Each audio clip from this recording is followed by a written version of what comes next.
From Freetown, this is news around Africa here on Star TV Channel 21 with me, Eric Silas Kawa. First, let's have the currency update. Early morning at one of the largest markets in Abuja, and traders prepare to sell their fresh produce. Many buyers here say they've seen a shift in food prices in recent weeks. The prices of things have gone down. Compared now, the prices of things as of today have gone down compared to what they were in the last 3 months. Nigeria's National Bureau of Statistics reports annual inflation figures have gradually reduced from 18% in January to 5.9% in November, with basic food prices recording a near 4-month low. The statistics body attributes the drop in inflation to stable fuel prices and lower power costs. Changes in weather patterns have also helped to increase food supplies. Farmers, this is a harvest season. They are harvesting their products and things have come down. Earlier this year, Nigeria's economy experienced 2 consecutive quarters of declining growth, the usual definition of a recession.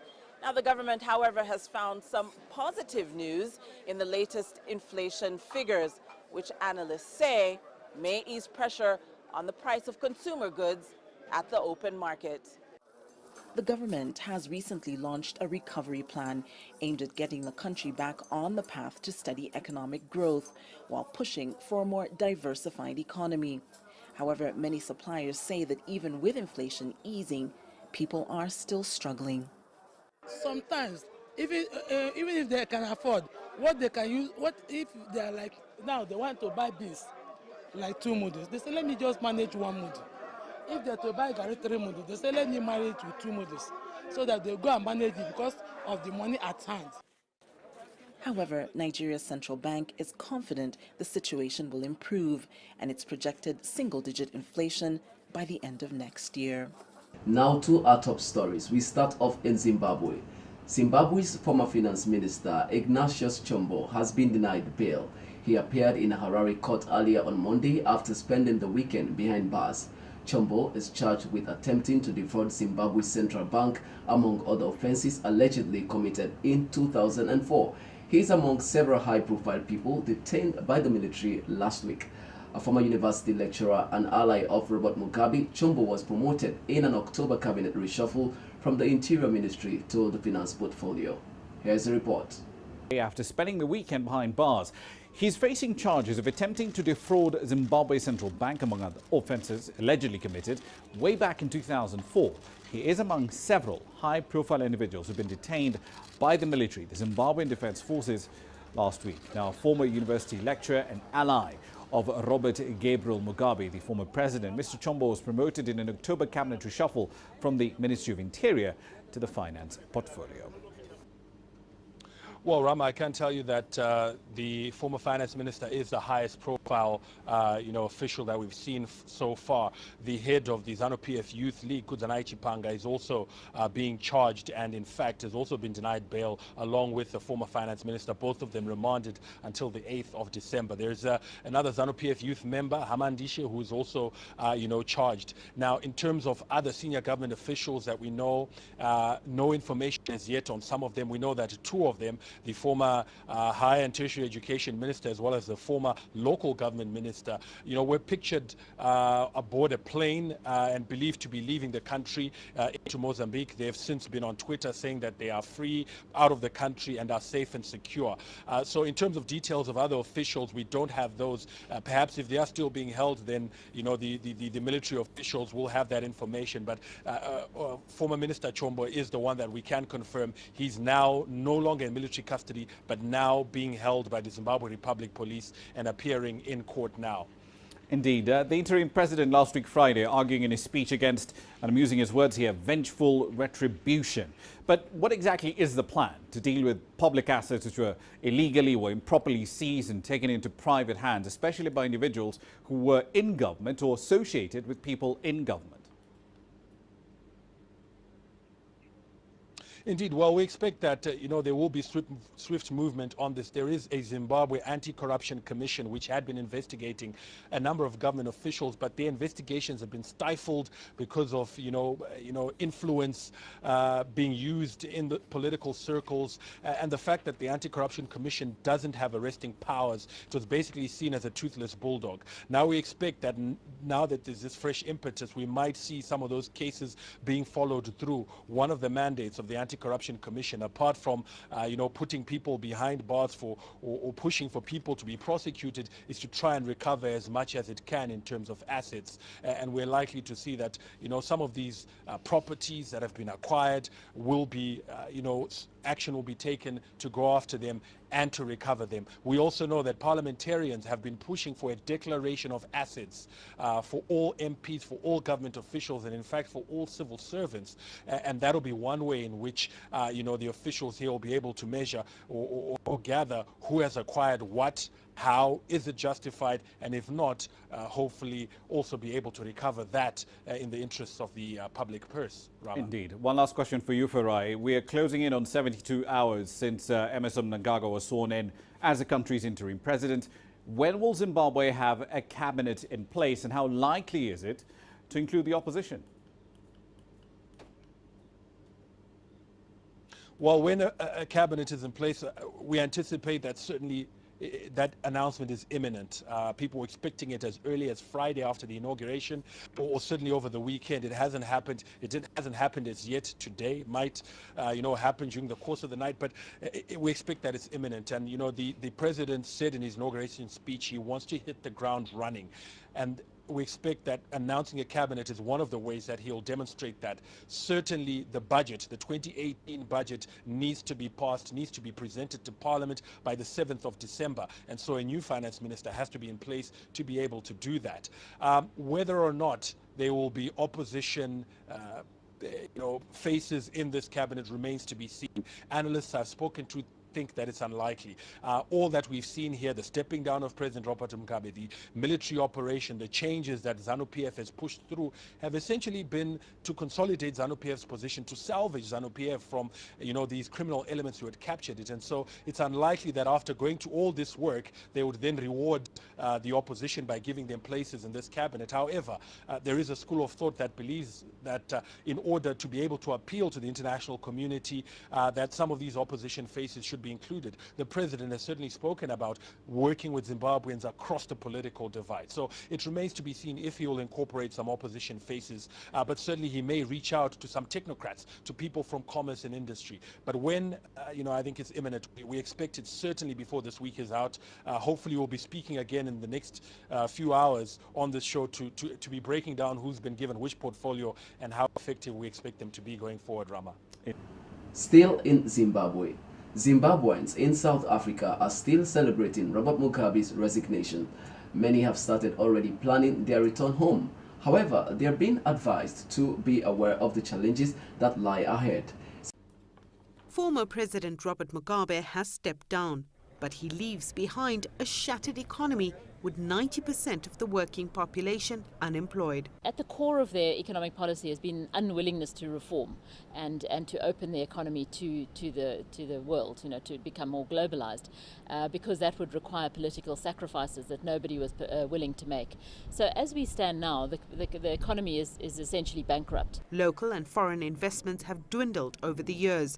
Zimbabweans wanting to go back say they may have to wait a while, as it will take time before the country is back on track. Policy changes will be key. Unpicking all of those regulatory changes, re-looking at policies like indigenization maybe and how it has been implemented, will be quite challenging economic issues for Zimbabwe. There remains the challenges on the ground in terms of liquidity in the economy. But analysts believe the end of the Mugabe ruling will perk investor interest. There will be some people who might go in there, and certainly China has been very supportive to the Zimbabweans even through the toughest times. So I think you'll see some projects starting to happen. There is already money sort of lining up for Zimbabwe. Around 3 million Zimbabweans live in South Africa. Many are well educated, assets Zimbabwe will need to rebuild the country. Zimbabwe has a very huge stock of human capital trained professionals spread all over the world. And it would be wise and sensible for a government that comes in place to create a platform for all of these resources to be able to come back and help with the process of reconstruction of the country. I think it's beneficial for all SADC member countries to have a strong Zimbabwean economy in the region.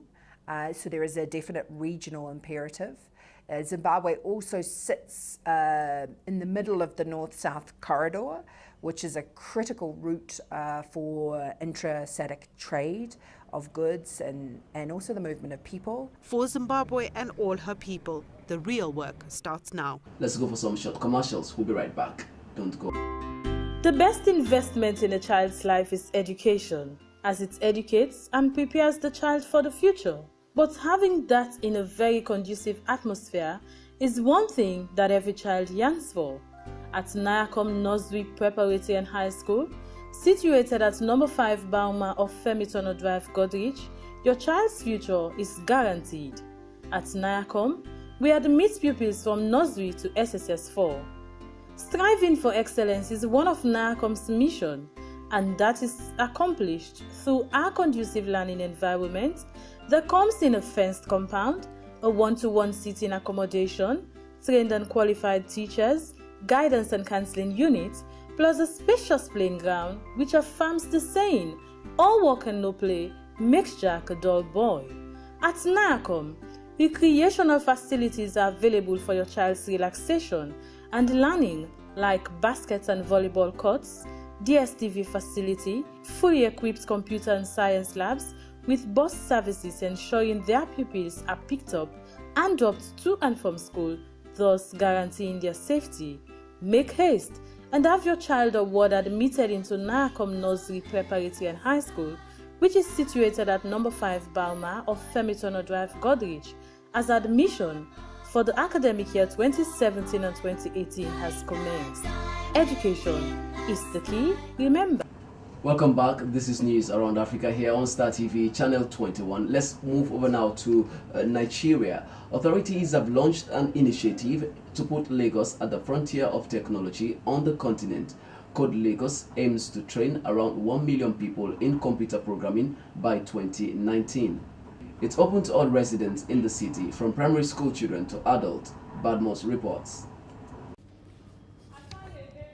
Inside one of the coding centers in Lagos, where residents are taught everything about computer programming.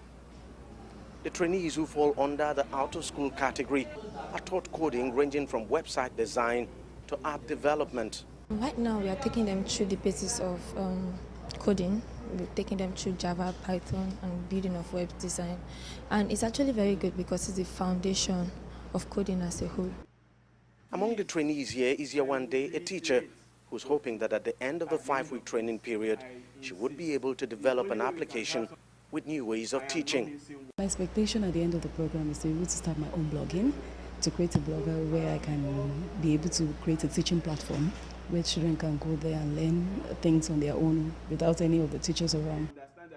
The initiative is the first of its kind in the country and is tied to the plans of the authorities to make Lagos a smart city.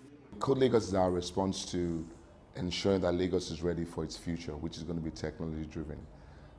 We know that for a city of 24 million people and counting, the city must become a smart city. So we must bring technology into our everyday life. You know, the way we run our transport system, our schools, our hospitals, security. So for us, what we've tried to do, a clear mandate we're given by the governor, is to ensure that Lagosians can be part of that new economy. Coding sessions are not only limited to training centers like this. They're also available online and have been infused into the study curriculum of over 200 schools in the city. Authorities plan to expand the program to cover 1,000 schools by the start of 2018. Our vision for Code Lagos is big. It's big, it's bold, but it's something that we feel as Lagos we can achieve. We want to train 1 million residents on how to code. That's what we're trying to do. You know, we have to equip the centers. We have to buy computers in centers. We have to contract facilitators that will do the training. We have to, the facilitators that are doing the training are being paid to do the training. So there's a whole economy around the Code Lagos initiative. So that excites us also. Authorities are planning big for this city, and the Code Lagos initiative is very key to the overall plan of transforming Lagos into a modern mega city. And if the government is able to meet its target of successfully training 1 million residents how to code by 2019, then Lagos would have been on its way to becoming the major driving force in tech revolution in Africa. Let's go to South Africa. Meanwhile, S&P's decision to downgrade South Africa's local currency debt sent the rand tumbling. However, Moody's decision to only place South Africa on review for a downgrade may have prevented a larger sell-off in the currency. Now, the rand weakened 2% against the dollar after S&P's announcement, moving from 13.9 rand per dollar to a session of low at 14.1675. It did stage a small recovery on Monday morning, helped by a very weak dollar. Analysts say Moody's hitting the pause button saved the country's billion in potential bond outflows. But the downgrade to sub-investment grade by S&P implies that South African bonds will fall out of the Barclays Global Bond Index, with estimated outflows of up to $2 billion. Here's a report. Local currency rating to junk status from a stable outlook, while Moody's has placed the country on review to be downgraded.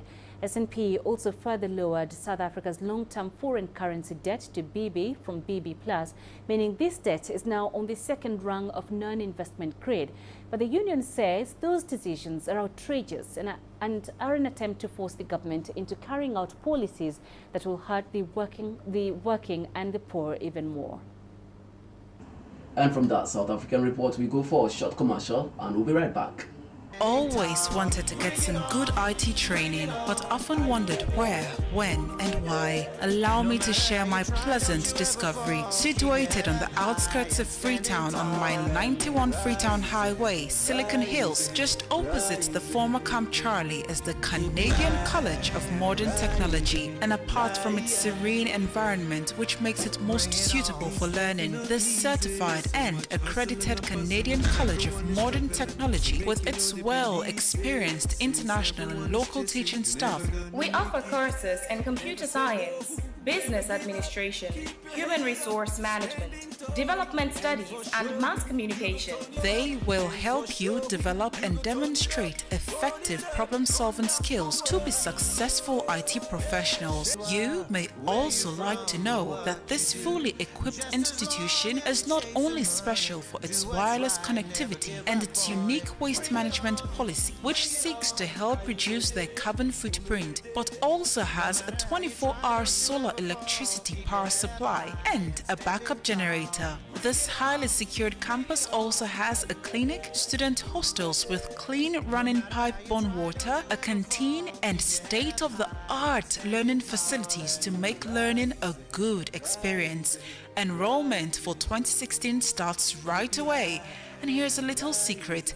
For the year 2016 and 2017, all registered students who meet all financial obligations will be provided with personal laptops to help them with their studies. So hurry now and get your application forms or contact them on these numbers: 079-630-407 or 099-140-208 or 025-343-175. The Canadian College of Modern Technology, where knowledge and hard work are the ultimate. Canadian College of Modern Technology is the place where chaos begins. Keep it high. Welcome back. You're still watching News Around Africa here on Star TV channel 21. And let's move over now to Kenya. President Uhuru Kenyatta has been sworn in for a second term at Nairobi's Kasarani Stadium. His deputy William Ruto has also taken his oath of office. Thousands of people are gathered at the National Stadium to witness the ceremony. Many Kenyans have expressed relief that the day has finally arrived. The country has been rocked by political uncertainty after 2 rounds of elections. The Supreme Court annulled the result of the August vote. Then opposition leader Raila Odinga boycotted the rerun polls in October. It's hoped Kenyatta will steer the country back towards stability. One of his biggest challenges will be unifying the nation. It's Inauguration Day in Kenya. President Uhuru Kenyatta has been sworn in for a second term at Nairobi's Kasarani Stadium. His deputy, William Ruto, has also taken his oath of office. Thousands of people are gathered at the stadium to witness the ceremony.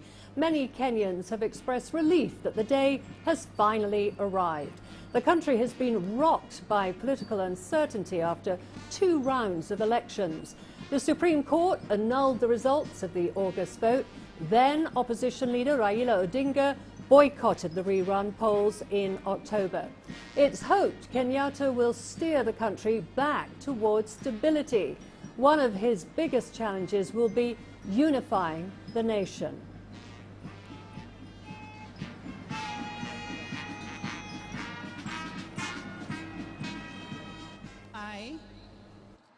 I, Uhuru Kenyatta,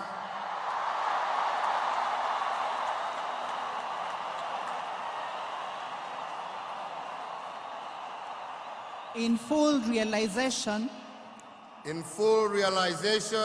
of the high calling I assume as President of the Republic of Kenya, I assume as President of the Republic of Kenya,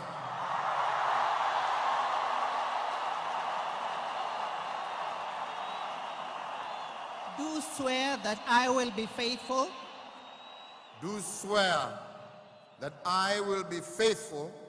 and bear true allegiance to the Republic of Kenya, that I will obey,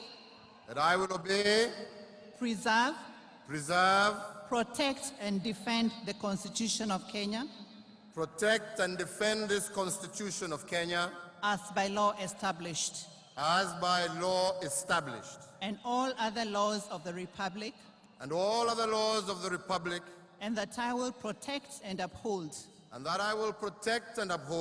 the sovereignty, integrity, and the dignity of the people of Kenya. So help me God. So help me God.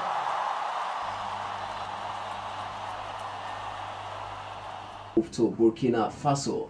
French President Emmanuel Macron is on a 3-day trip to West Africa. He arrived in Burkina Faso's capital, Ouagadougou, on Monday night and was received by President Roch Marc Kabore. During his visit, Macron is hoping to boost France's regional influence and seek deeper cooperation on education, the digital economy, and the environment. After Burkina Faso, Macron is due to attend the EU-African Summit in Côte d'Ivoire. He arrived in Burkina Faso's capital, Ouagadougou, on Monday night and was received by President Roch Marc Kabore. During his visit, Macron is hoping to boost France's regional influence and seek deeper cooperation on education, the digital economy and the environment. After Burkina Faso, Macron is due to attend the EU-Africa Summit in Côte d'Ivoire. C'est aussi un emblème. Burkina Faso is a symbol of the democratic goals of African youth, and no one can ignore what happened here a few years ago and what continues to happen here. This democratic vitality, the vitality of Burkina Faso's youth, is the face of the African continent we want to see. This is how we say goodbye for today. It has been the News Around Africa here on Star TV Channel 21. Continue to stay on with this channel for more information across Africa, the continent, and at large. So till then, Eric Silas Kawa is my name.